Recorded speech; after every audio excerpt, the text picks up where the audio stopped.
আমরা তাদের ছাড় দিব না। হাত পা ভেঙে ফেলবো, হাত পা ভেঙে ফেলবো। ওই পা তারেক রহমান জিয়াউর রহমানের ছবি যে পা দিয়ে করছে, তোর যে বাপের বেটালো চেহারা থাকা পা তো শরীরের থেকে আলাদা করে দিব ইনশাল্লাহ।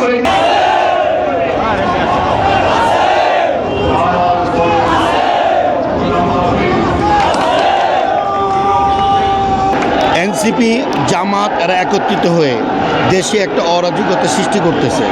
আমরা সাধারণ জনগণ বা আমরা দলীয় যারা আছি, আমরা কি চাই? সুস্থ একটা নির্বাচন চাই। আমরা নির্বাচনের দিকে আগাচ্ছি। তারা কি করতেছে? আমাদের তারেক রহমানকে নিয়ে, আমাদের প্রেসিডেন্ট জিয়াউর রহমানকে নিয়ে এত কুরুচি ভাষায় কথা বলতেছে, এটা তো মানুষের বিবেকে লাগবে। আমাদের তারেক রহমানকে নিয়ে তারা কুরুচি সম্পন্ন কথা বলেছে। এর জন্য আমরা আজকে বিক্ষোভ মিছিল করতেছি। পরবর্তীতে আরও করলে আমরা আরও পদক্ষেপ নেব। আমাদের একটাই হুঁশিয়ারি দিব আমরা, যে তারা যেন আমাদের নেতাদের নিয়ে কোনো উক্তি না করে এবং সমালোচনা না করে। তারেক রহমান ভদ্র এবং সুশৃঙ্খল এবং আবশ্যক লোক। তাকে নিয়ে উল্টাপাল্টা যে বক্তব্য তারা দিচ্ছে এবং যে স্লোগান দিচ্ছে, এটা জনগণের ভিতরে হয় না। আমাদের পরিবার, আমরা হলো বিএনপির পরিবার, আমাদের পরিবার নিয়ে কেউ কোনো কথা বলে তাদেরকে রক্ষা দিব না, কোনো রক্ষা হবে না। রাজপথে যদি তারা আমাদের সাথে যদি চ্যালেঞ্জ করতে চায়, রাজপথের নামে আমাদের সাথে যুদ্ধ করুক। তারা তো ইউনিভার্সিটি গোয়িং পোলাপান, তাদের ডাক টিপলে দুধ বাড়ে, তাদের মতো সন্তান আছে আমাদের। তারেক রহমান এত বড় একটা দেশের দলের প্রধান, তাকে নিয়ে তারা ফালতু মন্তব্য করতেছে। দেখেন, এইগুলা সম্পূর্ণ একটা মিথ্যা কথা, ভিত্তিহীন। একটা আজ পর্যন্ত এত মিডিয়া যাদের দেখতেছেন, কোনোদিন বলছে যে এটা বিএনপির এমক লোক সভাপতি, উনি এই চাঁদাটা নিয়েছে, এই যে তারা ধরে নিয়ে আসছি, তারাই করে। আচ্ছা, আপনি বলেন এনসিপি যারা করে তারা কি করতো? তারা গাড়ি নিয়ে করতেছে, গাড়ি নিয়ে করতে, তাদের আশেপাশে যারা আছে এক একজনের বহরের ভিতরে প্যাডো গাড়ি গুনতে আপনি হরেন হয়ে যাবেন। তারা কই পায়? কয়েকদিন আগে তো টিউশনি করে তাদের লাইফ লিড করতো। এখন তারা নিজেরাই চাঁদাবাজি করে, তারা নিজেরাই হলো বিএনপির উপরে এক আছে ওই যে বাস্টের দল জামাত, এই জামাতকে দিয়ে তারা এই নাটকটা খেলতেছে। কারণ কি জানেন? ওপেন নির্বাচন হলে আমরা তো চাই একটা স্বাধীন দেশে স্বাধীন তত্ত্বাবধায়ক আন্ডারে একটা নির্বাচন হোক। মানে তোমরাই দাও নির্বাচন, আমরা তো চাই একটা নির্বাচন দাও। এত বছর যারা 18 বছর ধরে এই নির্বাচনে যারা ভোট দিতে পারতেছে না, তারা তো ভোট দেখ। তোমরা আসো, অসুবিধা নাই তো, তোমরা ইলেকশন করো, আমরা ইলেকশন করবো।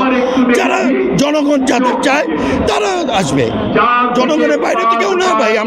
আমরা জনগণ দিয়েই আমরা নেতা, আমরা বিএনপি পরিবার শুধু জনগণের উপকার করার জন্য নেতা কর্মীরা। দেখেন, তারা ষড়যন্ত্র এর জন্য করতেছে যে তারা নির্বাচন চায় না, তারা চায় ক্ষমতা। দেখছে তো শেখ হাসিনা খাইছে, এনসিপি দেখতেছে কি জানেন? কারে টাকা, আরে টাকা, মানে তুই প্রকৃতির বলা, তুই টাকা পাবি কই? তুই তো টিউশনি করে এতদিন চলছ, এখন তো চলতে পারিস না। এখন দেখতেছে টাকা, তাদের মাথা গেছে খারাপ হয়ে। তাহলে একটা স্টুডেন্ট তারা এই রাজনীতিতে কেন আসবে ভাই? তারা পড়াশোনা শেষ করুক, ভালো একটা অফিসার হোক, ভালো একটা ই করুক, তারপরে আসো। তোমরা স্টুডেন্ট লাইফে চলাকালীন তোমরা রাজত্ব পেয়ে গেছো, রাজত্ব চলবে না। যেহেতু আমাদের নেতাদের নিয়ে কথা বলছে, আমরা তাদের ছাড় দিব না। হাত পা ভেঙে ফেলবো। ওই পা তারেক রহমান জিয়াউর রহমানের ছবি যে পা দিয়ে করছে, তোর যে বাপের বেটালো চেহারা থাকা পা তো শরীরের থেকে আলাদা করে দিব ইনশাল্লাহ। বিএনপি জনগণের দল এবং বিএনপি থাকবে। আমরা স্বেচ্ছাসেবক দলের নেতাকর্মী যারা আছে সবসময় অ্যাক্টিভ এবং জাগ্রত আছে। হঠাৎ করে বাংলাদেশ জাতীয়তাবাদী দলের আমাদের যেই নেতা ভারপ্রাপ্ত তারেক রহমানের বিরুদ্ধে হঠাৎ তার বিরুদ্ধে বিভিন্ন ধরনের কটূক্ত কথা হঠাৎ করে বের হচ্ছে। আমরা যার এই কটূক্ত কথার প্রতিবাদে আজকের বাংলাদেশ জাতীয়তাবাদী বাংলাদেশ স্বেচ্ছাসেবক দলের নেতাকর্মী আজকে আমরা এখানে উপস্থিত হয়েছি এই কটূক্তির প্রতিবাদ করতে। মুখের কথা শোনা একটা, দেখা একটা, বোঝা একটা, তিনটা বিষয়। কথা বলি রেকর্ড হয়ে যায়, আসল বাস্তবে কতটুকু সত্য ওটা আমরা কেউ জানি না। ওনারা কেউ আদালত না, ওনারা কেউ ইনকোয়ারি না, এটা মুখের কথা, এটা চলমান। এটা প্রত্যেকটা রাজনৈতিক দলের যখনই একটা সময় সিচুয়েশন তৈরি হয় এই কথাগুলো বের হয়ে আসে। এটা একটা রাজনৈতিক ভাষা, এইটা আমাদের দেশে এটা রাজনৈতিক ভাষা। কারে কখন কোন কথাগুলো ক্লান্ত করতে হবে, কাকে কখন কোন কথা বলা, এটা আমাদের বিভিন্ন কৌশল, এটা বাঙালির বিভিন্ন কৌশল। এইটা আজীবন থাকবে, দল থাকবে, এই ধরনের আলোচনা সমালোচনা আসবে। এটা দিয়েই রাজনীতির অংশ। একজন নেতার কাজ কি? মানুষকে সেবা দেওয়া। এই হলো নেতার নেতৃত্ব। প্রতিহিংসা, আঘাত প্রতিঘাত এগুলো রাজনীতির কোনো অংশ না। ওনারা যদি বলে থাকে ওটা একটা সময় মানুষ জবাব দিবে। জামাত শিবির ওদের জন্মলগ্ন থেকে ওরা বাংলাদেশের বিরুদ্ধে ষড়যন্ত্র করতেছে সব সময়। আমাদের 1971 সালের মহান স্বাধীনতা যুদ্ধে সময় ওরা এই বাংলাদেশের নিরীহ নিরস্ত্র মানুষদের উপর হত্যাযজ্ঞ চালাইছে, এই দেশের মা বোনের ইজ্জত নষ্ট করছে। জামাত শিবির এই শুরু থেকে এখন পর্যন্ত এই বাংলাদেশের বিরুদ্ধে ষড়যন্ত্র করতে আছে।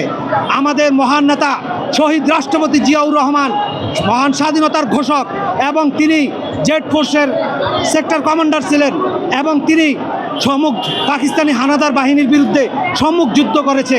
তার নেতৃত্বে এই বাংলাদেশ স্বাধীন হয়েছে। আমরা শহীদ জিয়ার গড়া দল, আমরা স্বাধীনতার সপক্ষের শক্তি। আমরা কোনো অপশক্তিকে এই বাংলাদেশে মাথাচাড়া দিয়ে উঠতে দেব না। জামাত শিবির রাজাকার, ওদেরকে এই বাংলাদেশের মাটিতে ঠাঁই হবে না।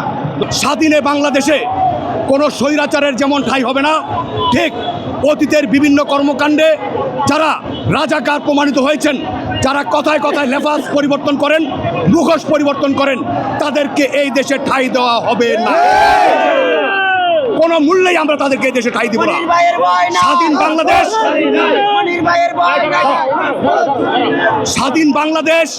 স্বাধীন বাংলাদেশে কোনো স্বৈরাচারের, কোনো রাজাকারের, কোনো বিপদগামীর অবস্থান হবে না। আমরা তাদেরকে দেশে থাকতে দেব না। দোষীদের খুঁজে বের করা হোক, এই উস্কানিদাতাদের খুঁজে বের করা হোক, এবং তাদেরকে আমরা আইনের আওতায় নিয়ে আসার দাবি জানাচ্ছি।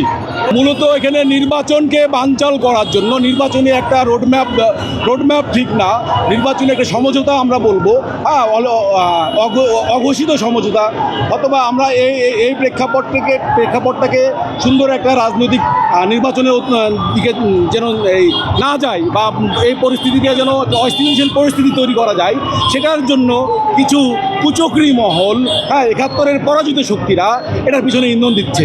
সেই ইন্ধনে আমরা দেখছি অনেকেই করছে। তো আমরা চাই যেন এই এতে কোনো কিছু সরকার যেন সুন্দরভাবে নির্বাচনের দিকে ধাবিত হয়। যদি কোনো আইন প্রশাসন কোনো সিন্ডিকেট করতে চায় তাহলে এটা ভুল হবে। যদি তারা করতে চায় তাহলে আমরা রক্তের বন্যা বসিয়ে দিব। আর সামনের 19 তারিখে যে একটা প্রোগ্রাম আছে, প্রত্যেক ডিস্ট্রিক্ট থেকে অনেক লোক আসবে, ঠিক আছে? আসসালামু আলাইকুম।